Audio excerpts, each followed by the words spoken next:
What is up, guys? Welcome to the ThinkComputers Weekly Tech Podcast. This is episode 423, and our podcast is brought to you by Amazon. If you go to thinkcomputers.org/Amazon and happen to purchase something, that, of course, gives us a little kickback and keeps the podcast ongoing. With me, of course, is my co-host, Ryan. What's going on? Oh, not much. I'm getting excited for you to you've got the move coming up, but I'm getting excited for you to see the new place because you've had like this evolution of backdrops over the last, Yeah. however many years we've been doing the podcast together, and so Yeah, it's going to be different. It's yeah, going to be interesting. I want to this place, and we were talking before we went live. This place has become a little bit of a just mess, and I want to keep the new place clean. I want to have a very minimal very setup. mindful, very demure. Yeah, whatever that means. But I want to have a very just clean setup, no clutter, and very, especially for like the YouTube set as well, just get everything kind of dialed in. It's going to take a little bit because obviously when you move, you got to, but I'll have at least this desk set up first so I can get back to work, and then everything else will kind of go from there. But that is the ultimate plan. So I move on Monday, which should be quite interesting. So yeah. What about you? How you seem like you've been out of it lately. I don't know. What? No, I'm good. Yeah. All good here. Yeah. Yeah. Okay. Well, there's a lot to talk about. We have some interesting reviews. We have some cool stories. We have a bunch of stuff. Of course, it is a Wednesday. That means we're going to be talking about tech. So if you do want to follow along, if there's anything that we talk about throughout this episode and you want to reference it later, or you want to just follow along with us as we're going through, we do have our full show notes page here that has all of the articles, all the reviews, everything that we're talking about right here. So you can, again, go ahead and reference everything, or if you just write it down and you like, what was that? I can't find it. It's all going to be right here. And that is linked in the show, or wherever you're listening to this to. If you're listening later, it is linked there for you. If you're watching this live, it's linked below in the description. So you should be able to get to that show notes page. So let's start out with reviews. And I'm sitting in this nice chair. It's kind of hard to see, Nice, but it is quite nice. I was telling you before, it puts you like where you're supposed to be. Yeah, it's very, very nice. And do you remember we had dinner with Fractal Design in January at CES, and and we were told, they couldn't tell us, but we were told we're going to come out with a new product line that we've never done before. He was having us guess like what we thought it might be. I really wanted a NAS that looked like a Fractal Design North with the wood on the front. That's what I wanted. Yeah. But we ended up getting a gaming chair. They also came out with a gaming headset as well. So we have the chair. This is the Refine. And I have to say, it's very comfortable. And it's one of the easiest chairs that I've ever put together. I think in my lifetime, I've probably put together at least 10 office chairs, maybe more, maybe 15. So that was a big surprise to me. Every time you get a chair, it's just like, oh, I gotta put this thing together. And sometimes when I like review them, I let them sit there for a while, and I'm like just dreading the day that I have to put together. Because sometimes it can be as little as 30 minutes. Typically it's 30 minutes, but it can be like, sometimes it could be an hour and a half getting the chair together, depending on the type of chair. This chair, super easy, 10 minutes. Nice. Yeah. It's really that easy, and they've really done a lot. And I think for any product, right, whether it's a piece of PC hardware, a chair, or anything, even a desk, if the installation process is such a pain, it ruins the product for you. I really think it does. So having an easy installation process is definitely a good thing. So to see it here is great. So what does come in the box is you're going to get the base of the chair, the back of the chair, getting your armrest, you're getting your base here, and you're getting your wheels. And the interesting thing about this chair is the base, the assembly of the base. So almost every chair that I've ever reviewed, the base comes in two parts. It has the assembly, which is like the bottom of the chair where all the controls are, and then the actual base of the chair. And you essentially have to screw everything in to the bottom. Right. What Fractal has done is put everything together in a single piece. So all you really have to do is put the bottom here together and put the base on top of it, and then put the back on. And like I told you, there's a total of 8 screws total. That's it. That's pretty good. Screw in.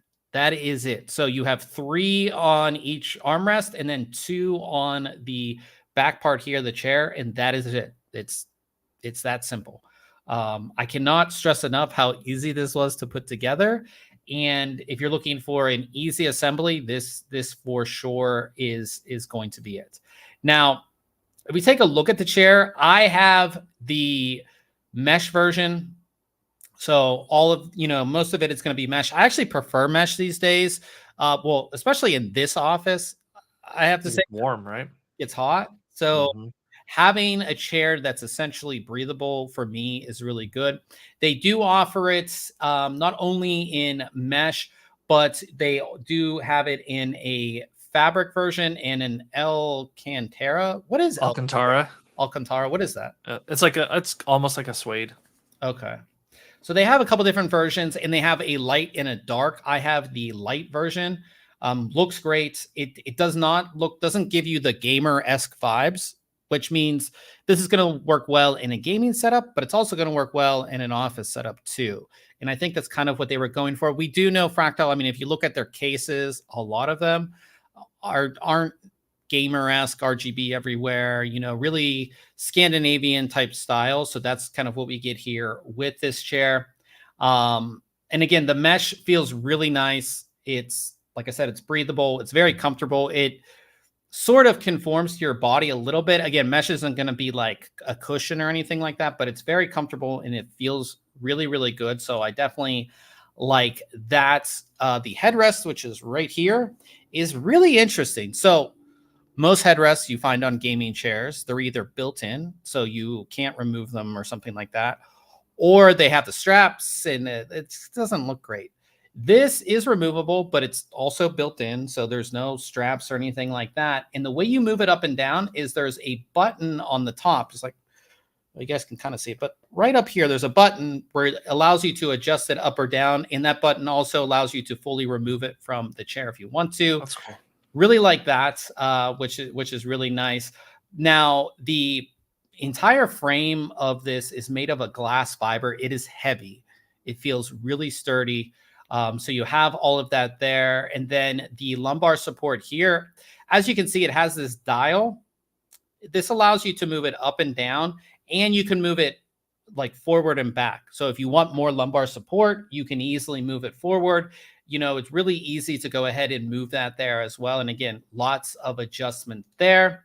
And then the armrests. So these are 4D armrests. So you can easily move them forward, move them back. You can move them up. You can move them down. You can move them side to side, and you can angle them in or out. And the best part, and I don't think I've ever had a gaming chair or any chair that has this, is the paddles to move them up and down are metal.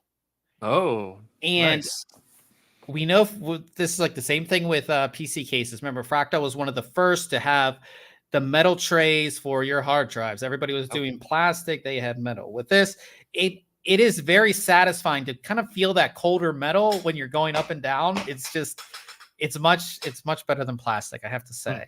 And that's one thing I definitely noticed about the chair. These have the armrests have like sort of that soft rubber. That's what you want. The only thing about them that some people may not like, I didn't really find any issues, but the moving them forward and back you can't lock it. So if you were to put a lot of weight on, I guess you could move it a little bit. Yeah. But for me, it wasn't an issue, but for some people it could be. Now, your controls. So the controls are built into the chair, obviously, and no like weird bars that one thing does one thing does something else. You have these big paddles, and as you can see, they are labeled. So you have one here towards the back. That's going to move the chair, the base of the chair forward and back. So you can do that. And then you have this one right here, which is going to move the chair up and down. Super simple. really easy. And then on the opposite side, this controls your you're leaning back. You know, you can do up to a 45-degree angle back. And then when you push this, where is it? You push that lever up. So now I've locked the chair.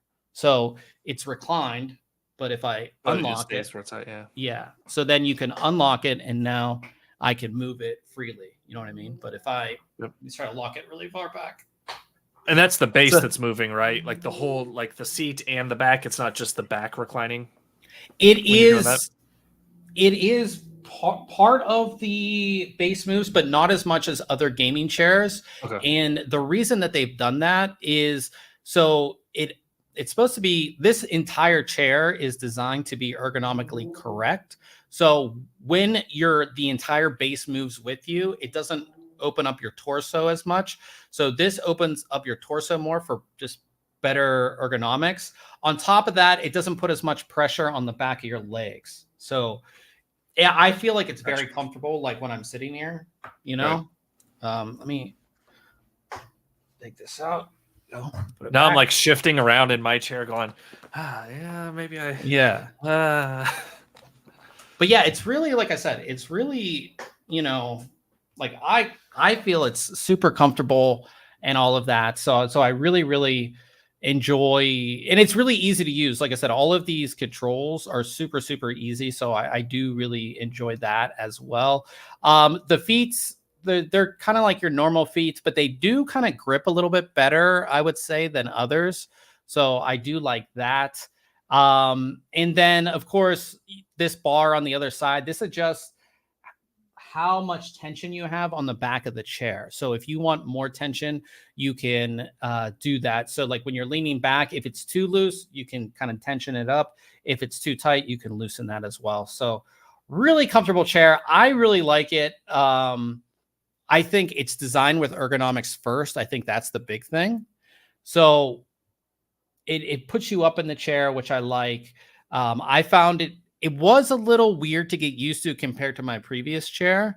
So it will take you a few days to kind of get used to sitting up straight, but that's the way you should want to sit, I feel, the correct way. So you're not slouching over and hurting your back. But I think they've done a really good job. It's priced at, what was it? $549 for both the fabric and the mesh version. You can get a little side view to give you an idea of the chair. I think it's a really good chair. Again, the ease of use, putting it together in the comfort and how it's designed ergonomically to be correct. I think those are the big selling points for me. Feels high quality, doesn't feel cheap. We've seen other companies come out with gaming chairs, and a lot of times like their first iteration is just sort of like an OEM kind of the same gamer racer chair type thing. And it just, it's just not great. So I really like it. Check out the review. And again, it looks awesome too. So it's going to work great in a gaming setup or in an office if you wanted to pick it up, you know, for your office or something like that. So definitely go ahead and check that out. And you took a look at a nice new AiO that has a very long product name. Exactly. From Corsair, the iCUE Link Titan 360 RX RGB. Yeah, it's wild. Like most of the time when I'm writing reviews and stuff, I just type the name out, or like sometimes you can abbreviate a name, but there's no good way to abbreviate this thing. So it was one of those copy paste types of jobs for writing this review. It was kind of funny. Anyhow, yes, as the name implies, this is a 360 millimeter all-in-one liquid cooler from Corsair. A lot of RGB lighting on it, as you can see from the kind of featured image there. We've got 3 of their 120 millimeter RX 120 fans that each have 8 RGB LEDs in them, plus 20 RGB LEDs in the pump housing. So plenty of customization that you can get as far as lighting and looks go with the default setup for this cooler. And I say default because we'll get to this in a little bit. There's some other modifications that you can make to this cooler to customize it to your needs. So let's see here. comes with everything you're going to expect with a current all-in-one liquid cooler, right? You've got your AMD mounting brackets, you've got your Intel mounting brackets, comes with all of those in our standard black and yellow Corsair packaging that is pretty standard for all of their gear. They did change things up a little bit with their packaging. I thought this was kind of interesting. I'm guessing this is probably trying to be a little more eco-friendly, but all of their components like screws, mounting brackets, and things like that were in these little paper type bags, as opposed to a lot of times you'll get plastic bags with a little like closure at the top, or they'll be in little boxes. I think this is just their way of maybe being a little more eco-friendly with these paper type bags. I don't mind it because they're all labeled properly and show you exactly what's in there. So no issues there. Just thought it was something worth calling out there. Now, this cooler, excuse me, as the name also implies, the iCUE Link cooler here utilizes Corsair's iCUE Link connections. And with that comes the system hub. And that's kind of a hub for all of the connections that you will need to add this cooler to your system. So you've got this little square here. It's about 2 inches by 2 inches and about 3/4 of an inch thick. And it has multiple connections on there. So what this does, there's a couple things here. Moves a lot of the cabling mess to the backside of your motherboard, so you don't have a bunch of cables coming from your fans. We'll get to that here in a minute. Just kind of tidies things up and acts as a controller. You know, Corsair has had their like Commander Pro and Commander devices for fan controllers and lighting control. And I actually have 2 of them in my current build, and it's just a lot of like cable mess. Is it all those connections are proprietary, I assume? On this or the Commander that I have? On the control, on this yeah, control. yeah, Okay. yeah, absolutely. Other than like this micro USB connection here that goes to a USB 2.0 header, right? So that's how you're going to get your USB control. This is a 6-pin flat connector here, but it translates over to a PCIe power cable. This is a 2-pin TAC cable to go to your motherboard header for your CPU control and monitoring. And then on each side of this, you have the iCUE Link port, right? So you've got 2 of those ports. Here's a look at one of the iCUE Link cables that plugs in there. And that's kind of a universal cable for this kit. So we'll see that same iCUE Link port on the sides of the fans. You'll see it on the side of the pump housing. You see it on this control hub as well. And that's the look at one of the cables there. But they, of course, include all the cabling that you need to connect this up. It also has magnets in it. So if you want to just slap it onto the back of your motherboard tray or somewhere in your case, there's magnets inside, so you can do that. But it does come with some adhesive strips as well, if you need them. For the most part, it's pretty standard looking AiO, right? 360 millimeter radiator. You've got 3 120 millimeter fans that do come pre-attached, which I love. We're seeing more and more of that. That's like, again, if you're not like a builder, or maybe it's like your first time build, you don't understand how much. It's not even like a ton of time, but just like putting 4 screws in per 12 screws. Yeah, like, 12 screws per thing, and you just like you get the AiO, and for almost everybody, it's going to be set correctly. All you do is take it out and you mount it. It's just, I love seeing this now. It's such a nice thing. Yeah, it is. It's nice. So, like I said, pretty standard looking AiO from the start of things. About 20 fins per inch, which is pretty standard fin density on a 27 millimeter thick radiator.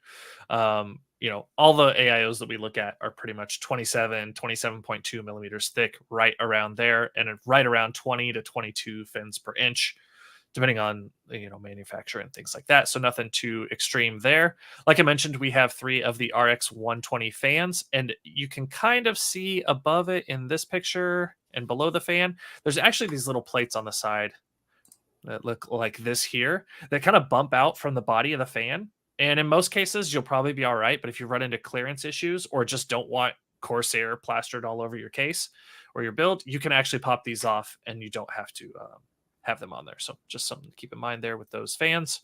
But yeah, like I mentioned, the fans have those iCUE Link ports. And there's actually kind of a dummy port like we have here on the left.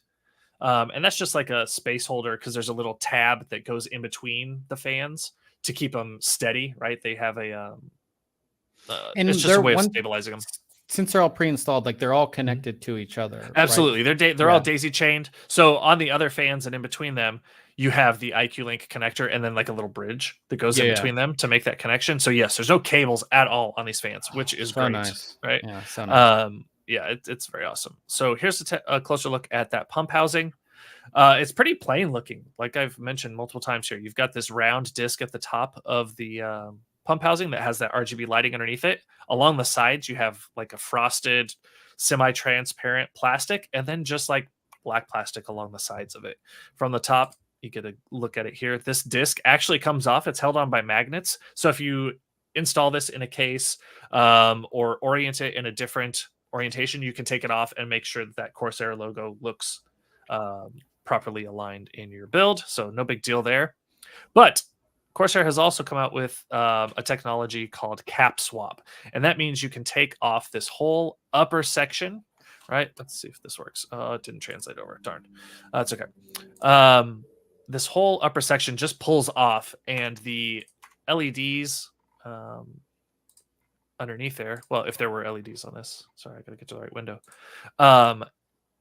There are these pogo pens or direct contacts here. So if you had, for instance, there's a cap swap module for VRM fan to cool your VRMs, right? So there's a fan here instead of like lighting, or you can put an LCD screen here like we've seen on other AIOs, right? That's how you get that power and data to the screen. Are those the only two optional accessories? Just the fan module and the fan, the screen, and then I think there's another optional just like static plastic piece for the top, at least that I've seen. I'll look. Well, keep on telling us about it. I'll look up pricing on those because sure. So here's a look at that. Like I said, that disc that kind of just pops off and you can reorient it. There's some little pegs on the back of the disc and then some little indentations so that you can orient it as you'd like. And it's held on there by magnets. Super easy to pull off and reorient. Same thing with those cap swap. It just uses some plastic tabs to hold it in place. It pulls off, snaps back on, and you are good to go. Pretty standard build for the most part. I wanted though to pay some attention here to again the iCUE Link port on the top side of the cooler, as well as a Type C port. That Type C port isn't used by default, but if you get the LCD module, it is utilized for that screen module that is optional. But yeah, around the rest of the cooler, it's just plain black plastic with the semi-transparent upper portion. Now, one thing I wanted to mention is the offset that we have, and you can kind of see it in this image here. Besides the pre-applied thermal paste that we have here, and you see this little like pattern that they've used here. That design pattern finds its way all over this kit, like these fittings here on the side, right? You see that design language there. You see it in a couple other places. Just Corsair's way of making things unique. But there's an offset from the base here, the cooling plate, to the upper portion, and you can kind of see it in this picture as well, where it's kind of more straight along this edge and then bumped out along the right. And I think the reason they've done that is so that you don't run into clearance issues with your cooling tubes, but it also allows them to have a larger like LCD screen or just pump housing up top in general. They've kind of shifted it more towards like your IO ports on the back of your motherboard and your VRMs and away from your RAM, so that they can make it a little bigger without having to worry about memory clearance. So I found that kind of interesting when I was taking a look at this. Nice. Yeah. Here's another better look at those fans again, right?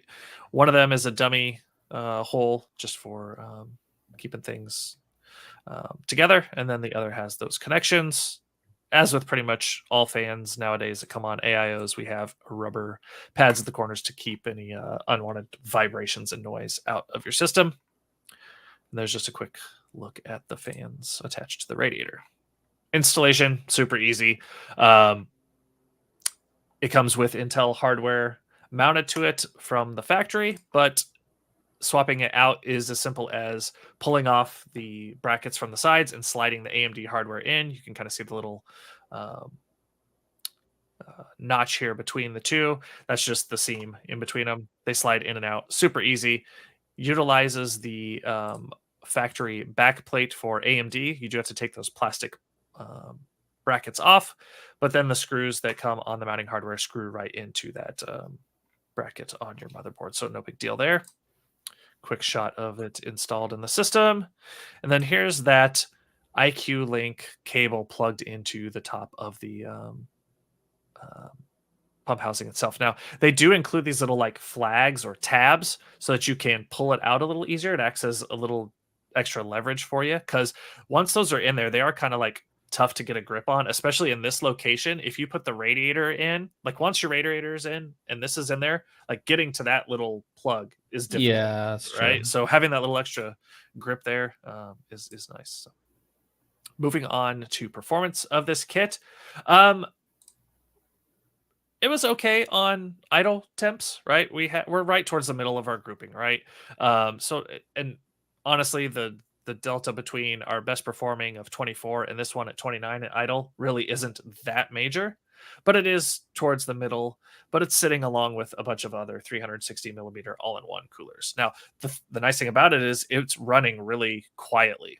The extreme setting for this cooler, the fans only kick up to about, it was like 560 RPMs, even on extreme. Really? I had to create a custom curve for those fans and set them at 100% in order for them to ramp up to their 2100 RPM, I think is what their max was. So this performance is, even at that extreme level, you're getting this performance with so much better, noise control.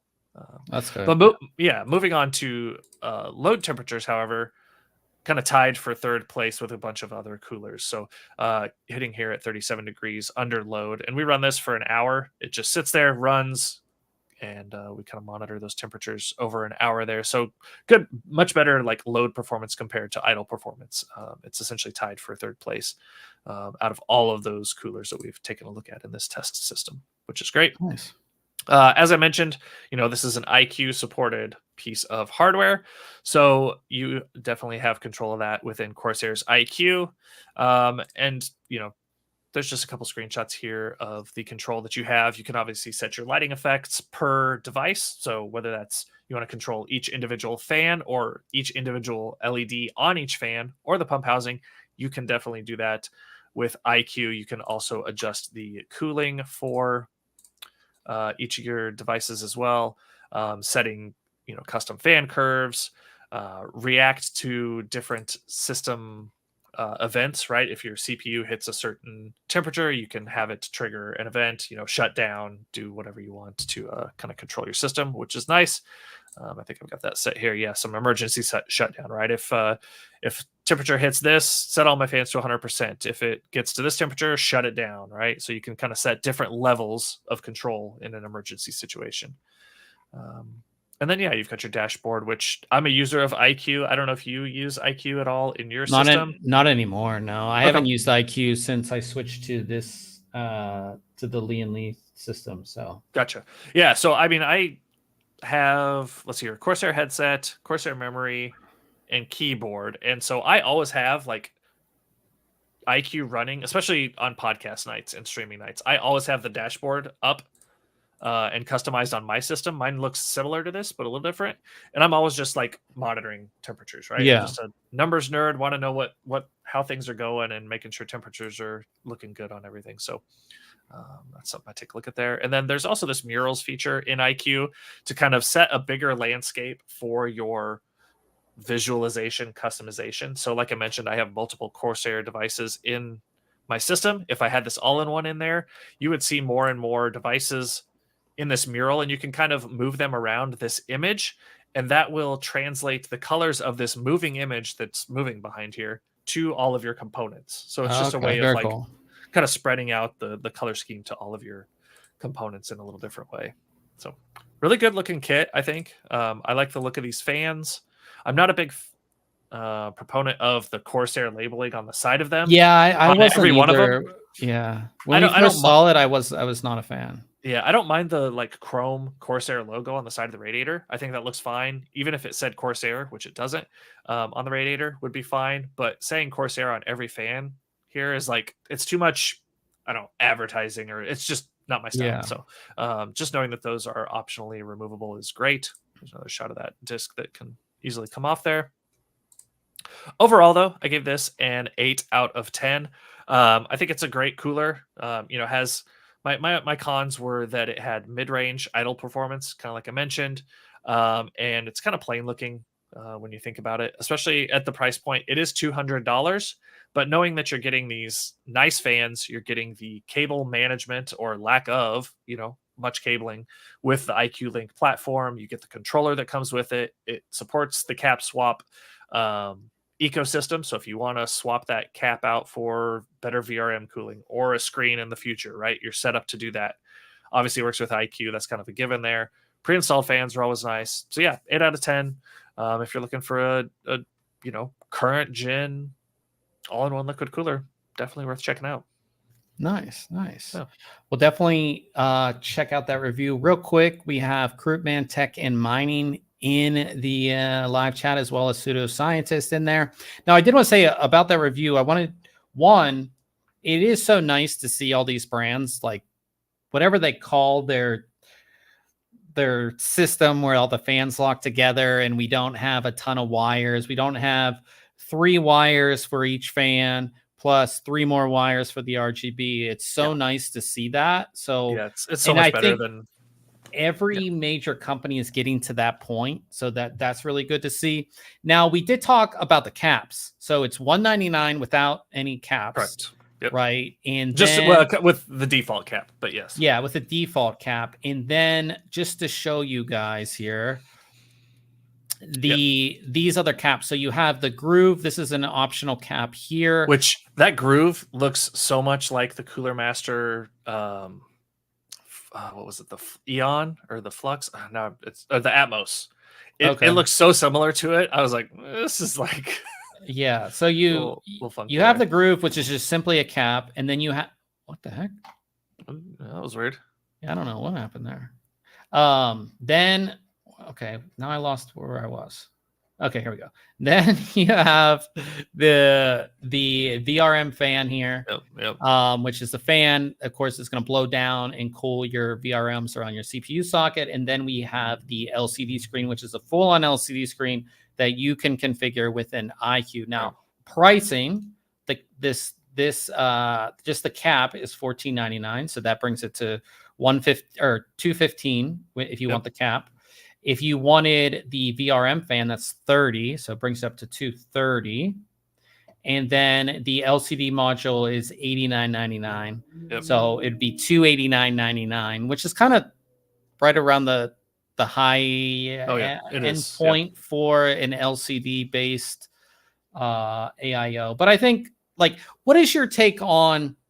Okay, so you can buy this default plain kit, or you can get it with, it's the same components underlined, but then you can get like the kit that you got, the no LCD, then there's the fan, and then there's the LCD. Typically when it comes to AIOs, we see just different levels, right? We see the no frills, plain, kind of what this kit sort of is kind of like the plain no frills, and then we have like a higher one that might have all the RGB stuff and everything, and then we see the super high one, which is the LCD. Corsair has made it so the underlying product is essentially the same, and then you can kind of pick what you want on the pump housing. Like, what do you? I mean, I don't mind it. I wish they just offered it as a, I don't know, with the LCD right away. Like you could buy it with that and maybe have a little bit of a discount. I don't know if you can just yet with this one. But one of the other things that I didn't mention was, like, you can also daisy chain more off of like the radiator fans. And they mentioned this in the instructions. If you had another one of those iCUE Link supported fans at the back of your case and you didn't want to route another cable to it, you could just link from that, backmost fan to that next fan at the back of your case using that iCUE cable, which is really handy, right? I forget the limit, but go ahead. Yeah, so their older version Yes. The iCUE Link H150i, which has the LCD. This one is 224. So you have the newer version. So yeah, maybe that's kind of the route that they're going. The underlying product will essentially be the same, and then you can pick. Right, because this doesn't support, or maybe it does support cap swap. Yeah, it does. I mean, the older version. Maybe, I'm not sure, but in any case, it's kind of interesting to see that. But it's a good, like you said, good performing cooler. So definitely go ahead and check out Ryan's review there. We'll move on to Case Mod Friday, and we have a really interesting build, Final Fantasy themed, which I don't know that much about, but I thought this build was super cool. And it's done in the Fantex. I think this is the NV9. And we always talk about that top part above the motherboard that's kind of just plain. This gives us a look at possibly something you could do with it. This is a little extreme, I would say, what to do with it. But here's the build. It's called Shiva, which is one of the characters in Final Fantasy. And this is done, like I said, in the Fantex case, where you have this empty section here at the top. And this is like all ice themed and everything all throughout the case. The frosted tubing, which I'm a big fan of. Of course, you have that awesome EK block that kind of goes with everything. You have the Lian Li fans all around, and everything goes together quite well. They painted the inside of the case this blue as well, which looks really good. What do you think? Yeah, I like this. I like, kind of like you. I know nothing about Final Fantasy, so I'm guessing this character is ice based or something like that, right? I didn't understand the gold accents on the corners when I first looked at this, and then I realized, oh, it's Final Fantasy based and the gold Final Fantasy. So I was like, that's got to be something related to that. So I do wish they would have done something a little different with the pump. Just leaving it black there, like put some of those crystals around that thing. Yeah, that's true. You know, yeah, I think what they did up top to kind of cover that power supply shroud is interesting. We saw was it last week the triple mood cooler, right? That kind of did something a little different to cover up that shroud, but no, it's neat. Yeah, I think it looks cool. It's a great case to build in one, and while this isn't going to be everybody's cup of tea, it is cool to see something a little different. Like, again, all those like ice crystals and everything look super cool, especially if you're into Final Fantasy. Like, all these added ice crystals are going to look really, really cool, I think. Just like, and what they do with the light inside, right? You get all these different angles. And yeah, so it's kind of like totally different look. The Trident, the G-Skill Trident Z Royal. It's kind of the same thing, because you'll get all that different refraction off of all of these crystals, right? So, you know, it looks cool in that darker picture too that you scrolled past. Yeah, or the one next to it. Yeah, it just looks a lot. It looks a lot darker there in that image, which I think looks cool. Yeah, really, really cool. So definitely check this one out. This was done by Chill Blast, and I believe they're giving this one away. Like, they're giving this PC away. I believe if I go to their website, yeah, it says win this PC. So you can actually win this. So 4 days left still. So if you want to, well, no, it's not available in our region. So if you're in the United States, you can't win it. But pretty cool though. They did this with Final Fantasy. So yeah, pretty awesome there. So definitely check that out if you are interested. We'll move on to news. And when the RTX 4090 came out, it was this big, it's huge. It was like the first time we really saw a stock card that was 4-slot, big, right? And it required a lot of cooling, and it required a lot of power. And we went through, what did we call it? Meltgate, where all the cables were melting, people were burning cards. We went through all that. Well, according to the latest rumors, the RTX 5090, which will of course be a successor, will feature two 12 pins. Could feature two. Oof. Double the chances of melting your. No. Yeah. Wow. Okay. So theoretically, you could pull 1200 watts of just the GPU, 1200 watts through this.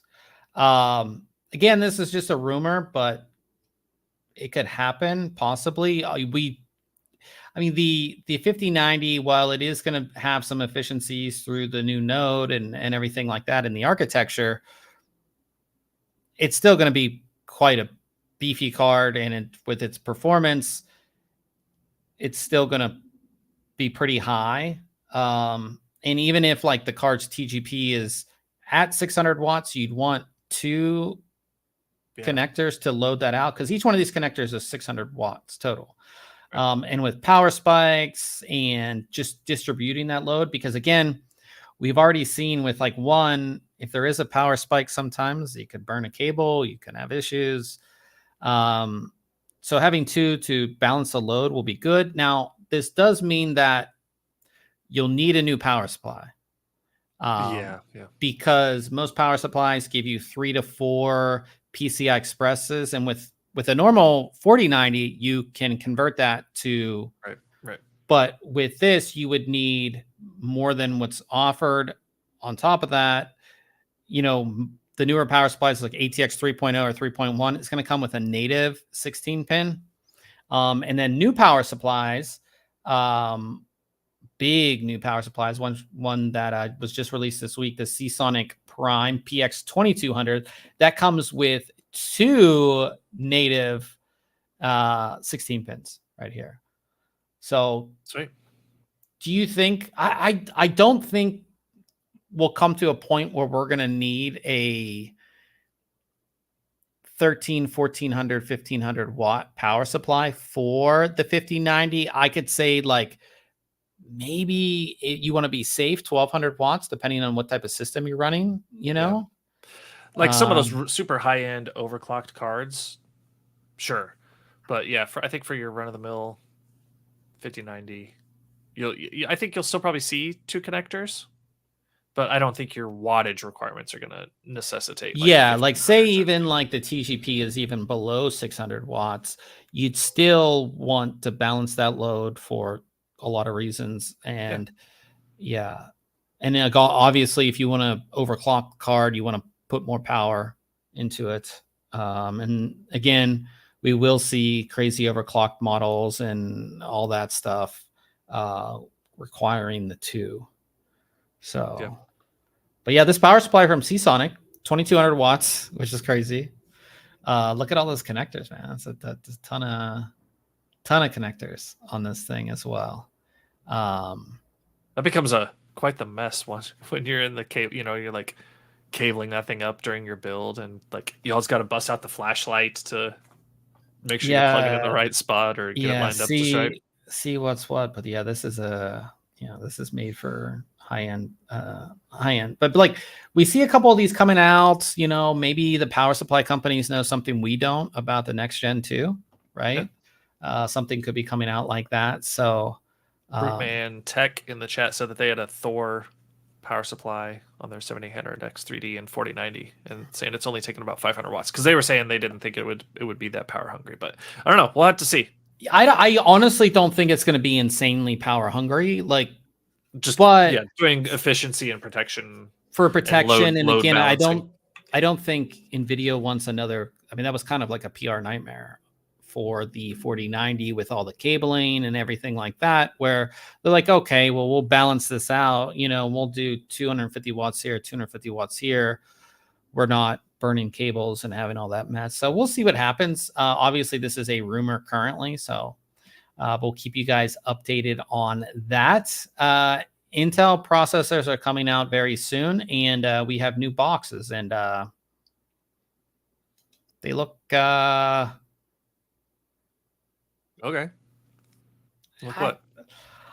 Like the older one had like, it looked like the wafer inside. You could like see, this is the high-end Core i9. Okay. Who cares?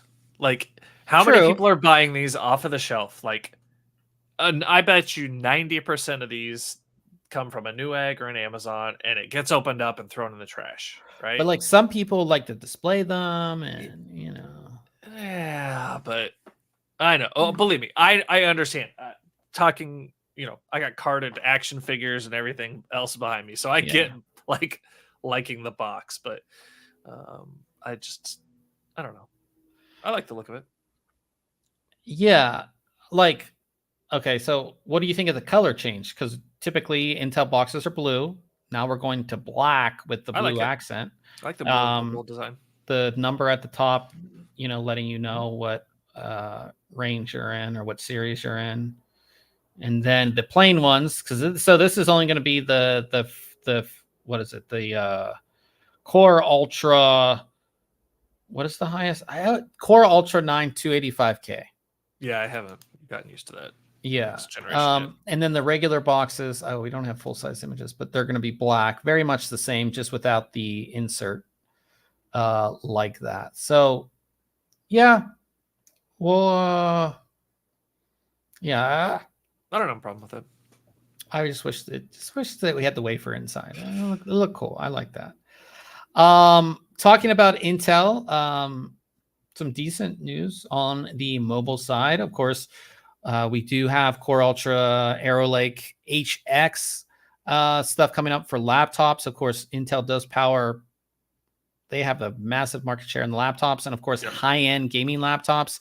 So the Core Ultra 200 HX Arrow Lake HX.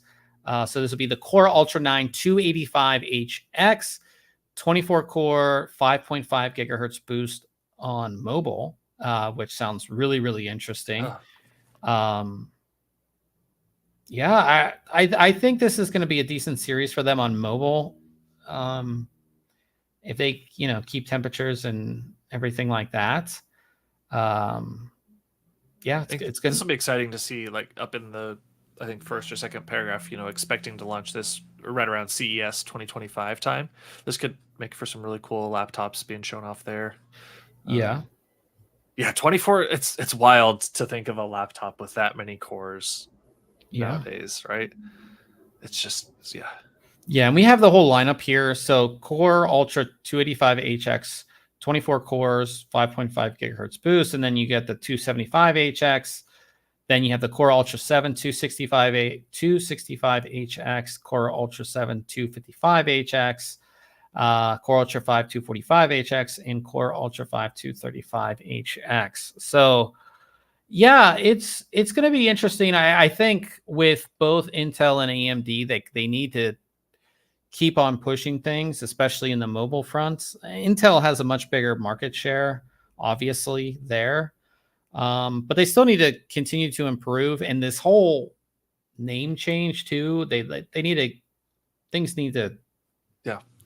There's a lot of changes coming up. Yeah, a lot of changes. And I think they need to really do well on this. So we'll see how these go. But I'm excited for the Intel laptop team with like the highest end NVIDIA graphics running 4K displays. Like that's what I want to see. Yes. More of those Razer devices. Yep. Is heading out. So good to see you. Thanks for dropping in. Skylar, my buddy Skylar's in here. Thanks for stopping by as well. Good to see you. Corey was in here. Oh yeah, Corey. I didn't even see that. Corey's in here. We got everybody in here. I think they saw. Old man was in here. Yeah, old man's always in here typically. But yeah, we got all kinds of people in the live chat. If you're in the live chat, definitely just say what's up. Say hello. Yeah, say hello for sure. So Apple chips are now being made in the United States. So this was part of the CHIPS Act to bring more domestic production of chips, whether it's Intel, whether this is TSMC, all of that, to bring it to the United States, because obviously we saw what happened during COVID with the chip shortage and all the crazy stuff that could be going on with Taiwan and everything like that. In China, people don't realize how many, like everything we have is powered by chips, and almost all of those chips previous to this are made in Taiwan. And they need, so we want to bring that production back. And the first chips to be come out of TSMC's factory in Arizona are Apple's A16. So first on US soil. So pretty awesome. Yeah, I should have put a picture of the factory in here. It's a big factory in Arizona. And it's cool to see it on US soil. I think we always, again, for so many years, all these facilities have been other places. And now we have this one in Arizona, which is being added onto as well. There's also the new one that I think is it Intel? I forget who it was in New York State. There's another one opening up as well. So really good to see this. I think it's pretty cool. And again, we won't run into those crazy chip shortages where oh my gosh, a graphics card is 3 to 4 times more than it should be. Because that's what well, based on multiple factors, right? Like getting it here and material shortages and labor, issues. Yeah. And obviously all these factories bring a lot more jobs too, which is pretty awesome. Talking about stuff entering production, Samsung has entered mass production of their Gen 5 NVMe SSD, 14.5 gigabytes a second. This is all Samsung based. So a lot of the Gen 5 NVMe SSDs that we've seen, they're like Phison controller with like Micron NAND, and this is all Samsung controller, Samsung NAND, and Samsung DRAM. Everything is made by Samsung. So this is their PM9E1. And I believe this will be their first Gen 5 drive. So 5 nanometer controller. We see the performance and efficiencies that you get by like owning all the components, right, with Apple, right? So that's exactly what you get here with this Samsung device, right? They control all the components and they can tweak it to their heart's content and don't have to worry about limitations or anything like that from using parts from other vendors. So what were you gonna ask? I forget now. If I was gonna move to something maybe. Oh yeah, are you gonna ever upgrade so you can get some faster drives? I want to. I just need to have that like case that I want to build in next, and I just haven't found the case that I want. So I'm not going to do it until then, and I hopefully will upgrade to a 50 series or 5000 series GPU. Gosh, but I've been saying that forever. So you've been saying that. Yeah. So Logitech, they make keyboards. They make a lot of stuff. They came out with a product that looks very similar to another product. And it's called the MX Creative Console. And I like it, but it looks very similar to another product that everybody knows that you're using currently. Yeah. So it's a Creative Console, which comes with this, which looks exactly like a Stream Deck, essentially. 6-button. And these are all, you can make these whatever you want. So this is what it's going to look like. And you have, unlike the Stream Deck, because the Stream Deck, you make one of these buttons the next page type thing, right? With this, you get these little buttons down here to go through your different pages. They have this really shown. They have this shown off with like Adobe stuff. They have a partnership with Adobe on this. So all your Adobe apps will work with this off the bat.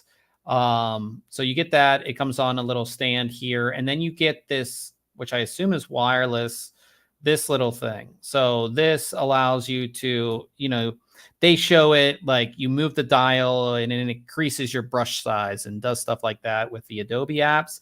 Obviously, everything is going to be programmable. So you have this little dial here. You have 1, 2, 3, 4 other buttons. I like this stuff. What is the thing that you reviewed? The tour box. Yeah, yes. I was just thinking that. I was like, yeah, this is very similar to the controls and control surface. And we've seen obviously Stream Deck. There's the Loop Deck. There's all these other ones. Cool to see a big company like Logitech get into this. I always say with any of these devices, whoever makes them, the software has to continually be updated and it has to support all the apps, right? Because if I want to use this, I use Adobe apps, but if that's the only thing that it supports, I'm really not going to use it that much, right? Now, if I'm a designer and I'm using Adobe all the time, of course, this is going to be excellent. But, I want these to change to stuff for streaming. I want these to change to stuff for the podcast. I want these to change to something else, like, or make my own. Or so we'll see. Obviously, Logitech is not some startup or company that a lot of people haven't heard of. So I think that this is going to be good, and we'll probably see revisions down the line. I just hope that the software is not like, yeah, you have stuff for Adobe and Microsoft Word and Windows, and like that's basically it, right? Open it up. Yeah. You want, you want your Apex, you want your stuff for WoW, you want all the games, you want your stuff for streaming, you want all the stuff. So we'll see how that goes. But it's kind of cool that it comes in like a, you don't just get this, you get this little dial thing too, which again, for designers and other things, is pretty cool. Price $200. So $200 gets you both of those. So yeah, that is from Logitech. And then the company that makes the Stream Deck, Elgato, announces some new products and a Wavelink update. How has your Wavelink experience been? Good, bad? It's not bad. I enjoy it for the most part. There's a couple things that I'm not like super excited about, and it's not necessarily a Wavelink issue. It's a Windows audio routing issue that can become, especially when you have as many audio devices as I do. Like if I pull up my speaker and like hit the little arrow to adjust like how many things, I'm not kidding, there's probably almost 20 like playback devices that I have. And that's just playback, right? And then there's input devices that you can look at, because if you think about it, there's like speakers on one of my monitors, right? And even though I don't use them, they're going to show up as a device. And then I have speakers plugged into my sound card. Then I have my Creative Sound Blaster to the side plugged in, and it just adds up. And that's, but other than that, no, I love the Wavelink application. And I think that was the big thing when they came out with the microphones, was the software, because you had to like, if you wanted to do your audio routing, you had to use, what's that software? I don't remember. I forget, but like there's like third-party softwares that you could use to do it. Sometimes it works, sometimes it didn't. This really simplified things. Yep. So they're going to be coming out with Wavelink 2.0. So it's coming soon, they say. So I don't assume that it was pushed to you as an update yet. I have not seen it. But yeah, this is what the new interface is going to look like, I guess. And the big change, one-click audio routing and fast Stream Deck setup. So they have that, the new Wave mic, or the new Wave Mic Arm Pro. So you have the black one. I would like to get one of those that's a lower, that sits low and comes up, as opposed to like the one that I've got. Sort of like the one in this picture right here. Yes. Yeah, like that. Yeah, I was thinking about getting one of these as well, because it's just, so you have that, and then they have the desk stand, which is really good for like, they have this picture here with like a podcast, like that's like perfect. They look pretty big actually in that picture there. Yeah, which is kind of nice too, right? So especially, or if you're somebody who like wants to set up a mic but doesn't want to put a mic arm on your desk, it's a good portable option too. Yeah, it's a great portable option. You just plug and unplug. So probably put a camera on that too. You probably could. Sturdy enough, right? Yeah. Yeah, you probably could. So pretty cool, interesting new stuff there from Elgato. And so Switch 2 is coming out, Nintendo Switch 2. The big thing that we talk about with Nintendo Switch 2 for the most part is who's going to be powering it, right? And that's a big contract. If you get that contract, I mean, that's going to be millions of devices. You want to get that contract. It appears that AMD was in the running, but they were beat out by NVIDIA. And the big reason is because of battery life concerns. So Switch 2 is expected to come out in April, or be announced by April. And it appears that AMD lost the bid to use one of their APUs in the new console. Pretty much AMD was shooting for 15 watts in handheld mode for better performance. So if you pump up the power a little bit, you're going to get better graphics performance. But Nintendo was like, no, we want battery life. That's what we really want. So I don't know if AMD couldn't achieve that, or they just, weren't able to do it. So it appears, and again, it's not confirmed, that it appears that Nintendo is going to go with NVIDIA and their Tegra T239, which is an SoC, 8-core ARM A78C cluster with NVIDIA Ampere cores. It does feature stuff like DLSS and AV1. So with DLSS, you can have what assumes to be better graphics without it actually not being better graphics, which is going to be pretty awesome.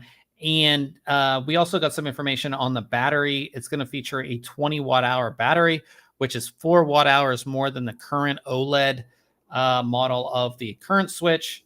And again, the Tegra T239 is going to be more efficient than what AMD was offering. So we could see a nice bump in battery life too on the Switch. So it should be big for NVIDIA. And NVIDIA stock went up when this story dropped. So of course. So yeah, I mean, like I said, that's a big contract. Will you get a Switch or for your kids or a new I don't one? know, because he started. I know I've mentioned this before. He plays Fortnite on the Switch. Well, he started playing Fortnite on the Xbox. We just have an Xbox 360 or Xbox One. We don't have a Xbox Series X or a Series S. We just have the previous. Gotcha. But he plays on that, and he's like, "Oh, it's so much better than on the Switch." And I'm like, "Okay, great." Yeah. So now, like, I'm worried the Switch is just going to sit right and not do anything. So I will be very hesitant to get like a Switch too if he's not going to use it. Yeah. But right now, the Xbox it's not in his room. It's down in the family room down here. So if he wants to use it, he has to be down here. Whereas the Switch, he can be anywhere with it. So yeah, we'll see. Yeah. Like I said, I think it'll be a big thing for Nintendo, obviously. Switch was a killer, and it still is a killer product, and having a new one, better tech inside, better screen, all that kind of stuff, better battery life. Skylar in the chat says, is Fortnite fun enough or worth playing on Switch? I don't know. I've never played it on Switch. I said he does pretty damn good for on the Switch. Like, he has. Is it more for like? Would be more for like you playing or like kids? It'd be for them, for the most part. Yeah, but okay. Yeah, no, it's definitely worth playing there. It's the graphics aren't as good. It doesn't play. It's not quite as smooth. Yeah, there's some some limitations that you'll end up with on it, but yeah, it's totally doable. Nice. So our last story is also a console related story, but did want to talk about it because it makes me feel old, and you old as well, Ryan. Yeah. Is that Sony was celebrating the 30th anniversary of the original PlayStation. Okay. And they did come out with a pretty cool looking retro PlayStation 5 in the gray color. Looks awesome. And the controllers and everything like that, right? That's really cool. I wanted to ask you, did you have the original PlayStation? Yeah. I didn't have it like right when it came out, but I had it.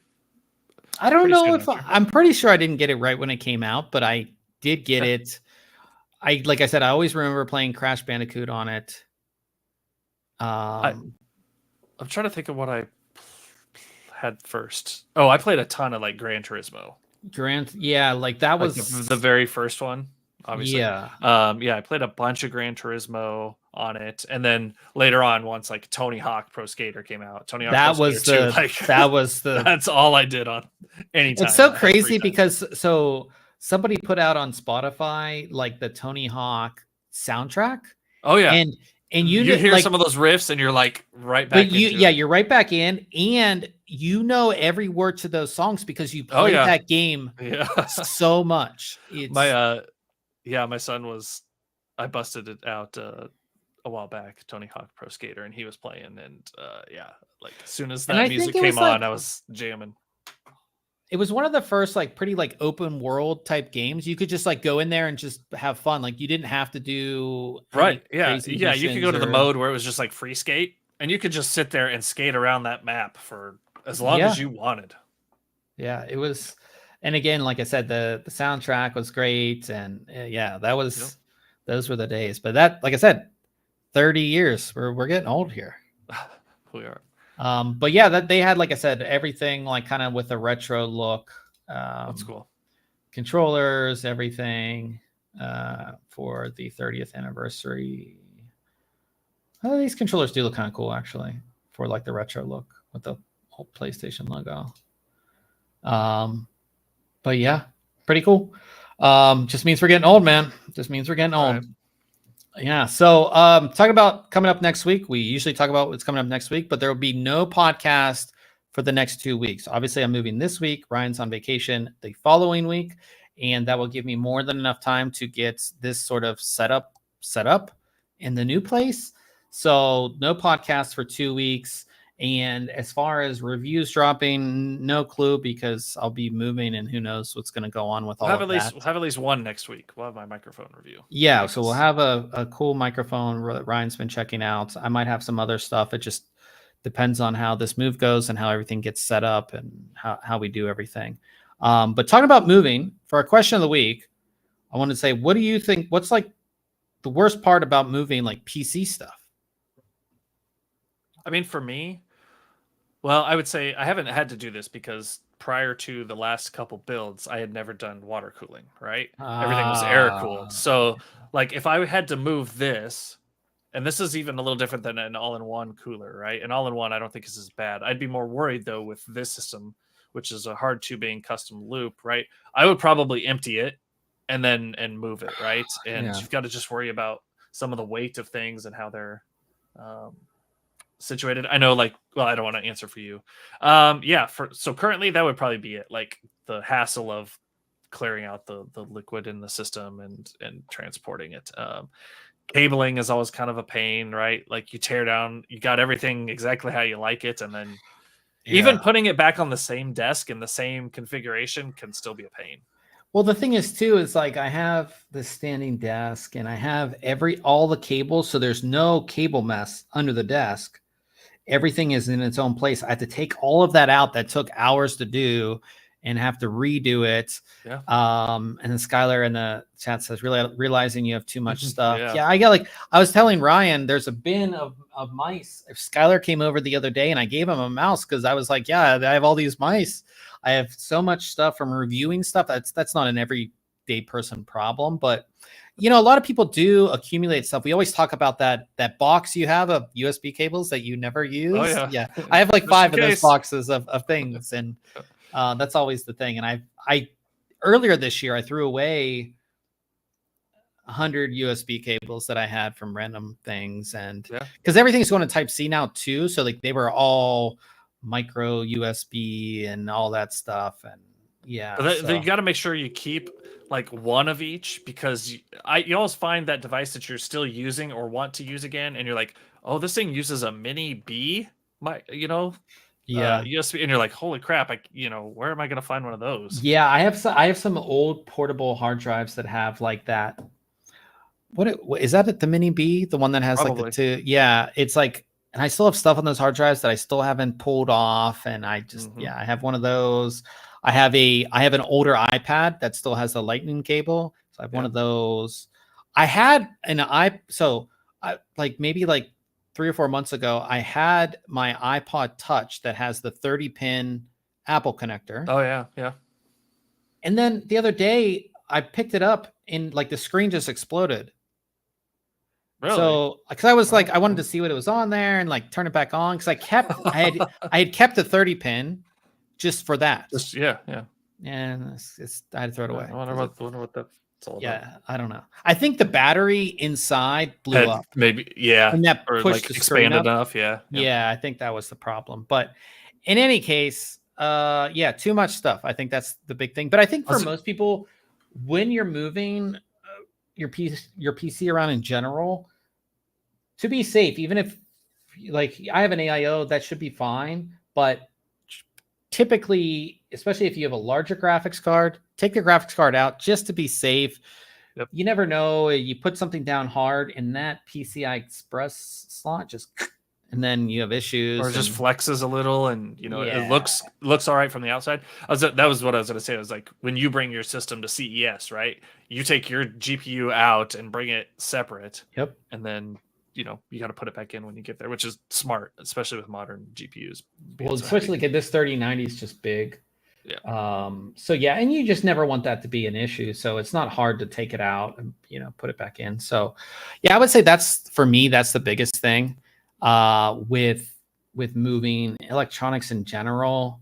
I'm trying to think if there's anything else that you really have to consider. Why, like I said, wiring your desk, like one of the biggest pains is like wiring up your desk, because you got to go into the desk, you got to do everything, you have everything, and now I got to take all that apart, which is not fun.